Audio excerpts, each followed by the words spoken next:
ನಾನು ಯಾರು? ನಾನು ನಿಧಾನವಾಗಿ ನಡೆದೆ. ಕಾಲುಗಳು ಮಾತ್ರ ಅಲ್ಲ, ನನ್ನ ಆತ್ಮವೇ ದಣಿದಿತ್ತು.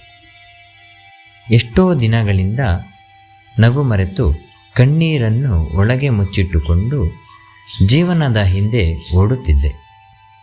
ಒಂದು ದಿನ ನಾನು ಓಡುವುದನ್ನು ನಿಲ್ಲಿಸಿದೆ. ಆಕಾಶ ನೋಡಿದೆ. ಮೃದುವಾಗಿ ನಿಟ್ಟುಸಿರು ಬಿಟ್ಟೆ. ಅದೇ ಕ್ಷಣದಲ್ಲಿ ಜೀವನ ನನ್ನ ಪಕ್ಕಕ್ಕೆ ಬಂದು ಮೌನವಾಗಿ ಹೇಳಿದಂತಾಯಿತು, ನಿನಗೆ ಯಾರೂ ಕೇಳಲಿಲ್ಲ ನೀನು ಹೇಗಿದ್ದೀಯಾ ಎಂದು. ಇಂದು ನಾನು ಕೇಳುತ್ತೇನೆ. ನನ್ನ ಕಣ್ಣು ತೇವವಾಯಿತು. ಮೊದಲ ಬಾರಿ ಯಾರೂ ನನ್ನ ನೋವನ್ನೇ ಅರಿತಂತೆ ಅನಿಸಿತು. ಆ ದಿನದಿಂದ ನಾನು ಬದುಕಲು ಪ್ರಾರಂಭಿಸಿದೆ. ಜೀವನ ನನ್ನ ಜೊತೆ ನಿಧಾನವಾಗಿ ನಡೆದು ಬಂದಂತೆ. ಇಂತಿ ನಿಮ್ಮ ಪ್ರೀತಿಯ ನಾನ್ಯಾರು.